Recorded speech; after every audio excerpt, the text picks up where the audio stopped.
Is being credited to an enormous amount of computer trading, takeovers, and speculations. Channel 13's financial reporter Lori Brickman says yesterday's activity could make things difficult for the small investor. Because right now, for example, in this market, we're seeing a very selective group of stocks moving forward. The mere fact that the Dow went to a new high does not mean that all 30 of the stocks went to new highs. There were a few stocks that led, and which is going to be the case in a market such as this with high volatility. So the average investor is going to have a much more difficult time as the market becomes more selective making money, because the illusion is not going to be there of everybody can come in and make money. Brickman says these high closings will soon become the norm. Today, the Dow closed at 2732.36, down a little over 2 points from yesterday. Stockbrokers say that is not unusual after a high closing such as yesterday's. Santa Barbara Sheriff's deputies combing the hills for marijuana farms found a field this week worth more than $40 million. Planted and thriving on more than 5 solid acres were fully mature marijuana plants, more than 13,000 of them. State and local law enforcement spent the better part of the week cutting down the small forest of pot, assembling it for burning. No word yet tonight on how many people were arrested in connection with that marijuana farm or what the charges will be. Closer to home for residents living in Gerson Park, setting up a Metro substation earlier this year has meant a return of sorts to the good old days. Today they had a block party to celebrate like they used to years ago, before the drug dealers and users moved in and changed the park to a place of high crime. Well, that all changed a short while ago. With Metro on the scene, they've had saner, safer things to do with their time. Oh, we teaching them how they playing volleyball, they playing tetherball. They're off into all the games, and they're having a very good time. All right. Fun day at the Gerson Park Community Center. Yes, with me, David, and all the kids. Metro is playing it down, crediting the residents with taking the initiative to make their homes a better place to be.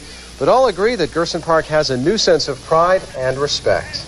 It looks like a nice weekend's ahead for more stuff like that. Nathan Tannenbaum's up next with the forecast. Also, some up-close pictures of the Neptune moon that goes backwards. We'll explain in weather next.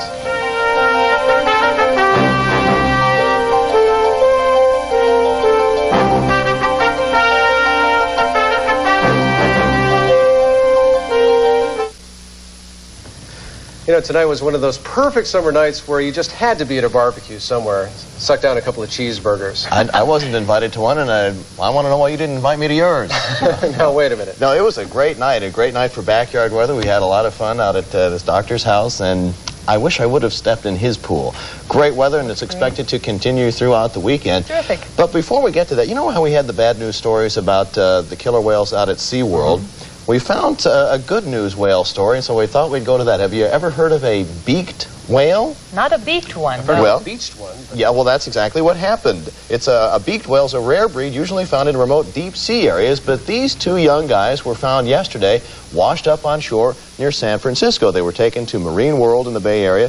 Veterinarians there say the beaked whales are doing well, and the speculation is they got separated from mom and ended up becoming the first beaked whales known to be kept in captivity. They haven't exactly figured out if anything is physically wrong with them, but they're doing fine now. That's good. Yes, and now to our weather. At 11 o'clock on a Friday night in Las Vegas, it's gorgeous out there. We're looking at nice 81 degrees, humidity a low 13%, and the winds out of the southwest at 14 miles an hour. And let's see what else we've got. Barometer's rising at 29.79. Hi, how are you? Air quality is in the good category. Sunrise at 6:07 on a Saturday morning. Sunsets at 7:17. Underneath the satellite right now, there's hardly anything going on, but there are a couple things we want to show you that are still going on. Number one, well, it's the remnants of this low-pressure system that is still bringing us a northerly flow of some cooler air from up in Canada, and so it's been very, very nice the past couple of days. But did you notice this right here? Well, that is Tropical Storm Kiko, and there's a potential for him to turn into a hurricane. The government of Mexico has put up hurricanes all along the Mexican coast and on up into Baja, so we'll continue to keep an eye on it because, well, we're supposed to do that because weather is my beat. So we have to keep a track on that, and we'll keep you posted throughout the week. And John Potter will let you know if Kiko's going to swoop on up into the Baja and could be a weather maker for us sometime next week. A look back at the day in temperatures. Here's what happened for low temperatures, and check this out. Elko just above the freezing mark, Ely not far off, Laughlin with a semi-cool 68. For high temperatures across the Silver State today, Laughlin with a 102. The nation's high was 104 across the river in Bullhead City. Here across the country, there's that cold front that blew on through. It did bring us some gusty winds the other day, but we're still grabbing that northerly flow, this little low-pressure system with the counterclockwise motion, bringing us some nice stuff from Canada. For tomorrow, we are going to continue to keep an eye on Kiko as he moves on up. I don't think it's going to cause us any problems over the weekend. If anything, we'll just get some clouds out of it and perhaps some breezes sometime on Monday or Tuesday. Has been a lot of rain associated with this little stationary front. Let's look back at the high temperatures across the country today. Great Falls got almost 4 inches of rain today. Their high temp only 51. Nashville checked in with 94, but they got almost 2 inches. And there is one little problem with our map here. See if you can pick it out. Yes, we had a mistake, and we have Rapid City, Wyoming. Could be a problem. High in Rapid City, South Dakota, 82. Thank you very much. Now, let's, last night about this time, we were live out at the Clark County Community College Planetarium, so we wanted to show you the pictures that we were looking for last night and couldn't find. This is Triton, one of the moons of Neptune. It rotates backwards. It rotates in counterclockwise orbit around the planet of Neptune, and they're saying it's got volcanoes on it that are frozen volcanoes and almost shoot out glaciers. It's a very strange phenomenon that they've discovered, with Voyager 2 performing its job exceptionally well. It flew 3,000 miles above the planet Neptune, about 9 o'clock last night. And they're just ecstatic about it at the Jet Propulsion Laboratory out there in Pasadena. And now Voyager 2 is flying on towards Pluto, but don't think we're going to get any pictures out of that. But they're oh so excited about this. That's the Triton, one of the moons of Neptune, one of the 8 moons they found. All right. Back to planet Earth with our forecast for the rest of tonight in Las Vegas. Oh, beautiful, a low around 66. Variable winds up to 15 miles an hour. For Saturday, we'll have those spacious skies, the high around 98. Southwesterly breezes to 20. For the rest of the week, it goes like this. Sunday will be nice. Monday will make it nice twice. And Tuesday, it'll be thrice nice. We're expecting wonderful stuff to continue, although with the end of that northerly flow, we may get back to southwesterly flow and back up to 100 or so middle of next week. But that's not too bad. I can take it. Okay. You can deal with it. Just ahead in sports, the Reds play their first game without Pete Rose. And we have highlights of NFL exhibition action. Ron Futrell is up next with sports. Telephone company. Reds' first game without Rose. They're not really the Reds without Rose, are they? No. Yeah, they are. Yeah. They still have the owner at the helm. She's doing fine. But it doesn't seem the same without Pete there. Okay. The Cincinnati Reds have put together a nice little win streak, 3 games. That was before you know what happened yesterday. Tonight, the first game with new interim manager Tommy Helms. Tonight, Pittsburgh fans, we're not forgetting that jersey number 14 and the number of hits that Pete got in his career, or else that's his new possible prison number or something like that. There's Helms, who takes over a talented team, but one that's had a lot of injuries. The Pirates showed no mercy tonight, ripping the Reds for 12 runs, and they go on to win easily over Cincinnati, 12-3 tonight. St. Louis, watch those Cardinals in the East. They beat Houston tonight, 7-4. The Astros remain 4 games back because the Giants lost tonight. San Diego beat New York. That final was 5-3. The Phillies beat the Dodgers 3-2. Jeff Hamilton, an error late in that game that let Philly win that. Montreal pounds San Francisco up in the Bay Area 12-2. And how about Chicago Cubs? They win in 12 innings, snapped their 6-game losing streak. In the 12th inning, the score was tied when Ryan Sandberg steps up to the plate and does this. An RBI single to left field, scores the winning run. Rick Rona, 4-3. The Cubs take home the win, and maybe that'll spark this team back up again. And the battle in the American League West, the Royals and the A's. Bo knows stolen bases, but not tonight against the gun of Terry Steinbeck. The Royals have been getting clutch hits all year long from 40-year-old catcher Bob Boone. A single to right field. Jose Canseco not caught speeding on this one, is he? In fact, write him up for going too slow on that play, and a run comes in to score. And Kansas City is who that is, goes on to beat Oakland. That final was 3-1. And the Angels beat Texas 4-1, so that means the Angels are only a game out in the West right now. Kansas City is just 3.5 back. Minnesota beat Seattle 2-1. Toronto over Milwaukee. That final is 3-1 as the Brewers continue to fall right now. The Orioles remain in first place in the East as they beat New York. Chicago over Cleveland by a run.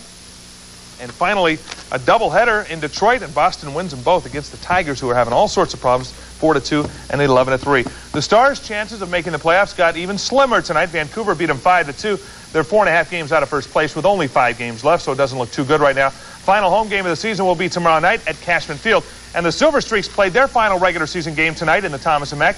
The Streaks embarrassed Norway. 140-75 was the final. Was this a practice game or what tonight? And the Streaks begin their playoffs Sunday in Youngstown, Ohio against Calgary.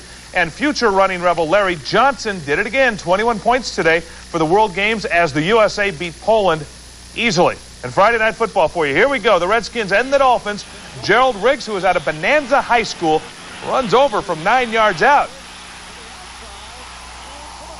Gerald Riggs going to do real well with the Washington Redskins this year. Kickoff return. Gerald Howard picks it up at about the 10-yard line, runs over a couple of guys at about the 25, and then see ya later as he goes the distance. 35-21. Washington beats Miami. The Las Vegas Hilton has turned down the chance to host Mike Tyson's next fight. Don King wanted too much money for a Tyson Razor Ruddock matchup. Razor, okay, the guy's got a good name, but how about a punch? Probably not. The fight may end up in the Toronto Skydome. And the great career of Chris Everett will come to an end later this year. Chrissy, 34 years old, still ranked number 4 in the world, but she's going to begin play in her final U.S. Open next week. Tennis has gotten tougher and tougher, and mentally, it's very hard for me. It's not that I don't want to, but it's just very hard for me to keep that intensity up every single point. And that's why in a few matches this year, I've had my 30 loves and 40 15s and relaxed for 1 minute, and my opponent has come back. And so it's like, what more can I squeeze out of myself? Well put. It's natural for priorities to change as you get older, and as an athlete, the same. It's not as important for her to win matches and be number 1 as it was at one point. Cover Sports Illustrated says she wants to become a full-time wife. Just stay home and do regular things. Yeah. Terrific. Well, actor Martin Sheen has thrilled audiences on Broadway, in the movies and on TV. He's also seen Nevada's criminal justice system from the other side of the law, but we'll have his latest accomplishment and milestone coming up next. Sunday only at Mervin's. Yeah, you saw it before the commercial. The latest star on Hollywood Boulevard was unveiled today. A star for an actor with a history here in Southern Nevada. Actor Martin Sheen made his acting name for works on and off Broadway and dozens of films and television presentations long before his activities at the Tonopah test site. Sheen has taken an active role in the movement trying to end underground nuclear testing. He's also known as an avid supporter of the works of Mitch Snyder, working to help the homeless across America. But today, it was the actor Sheen honored with star number 1897 at Hollywood Boulevard and Vine. That star, by the way, if you're down there, is next to the Home Savings Bank. Right. That wraps up our 11 o'clock report. Thanks for joining us. Be sure to join Brad Johansson and Allison McCarthy for Channel 13 News this weekend. We'll leave you now with a look at the Shrine Circus performing at the Las Vegas Convention Center. Have a good weekend, everybody. Good night.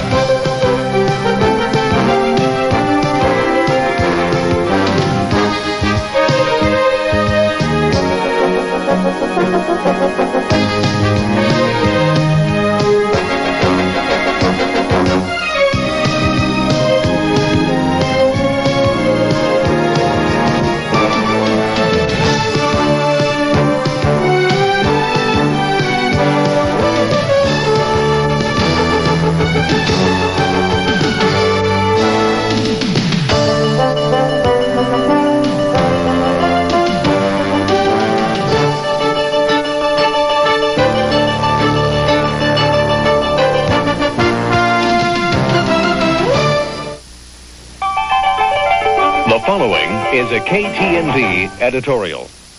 Something very special happened here in Henderson this month.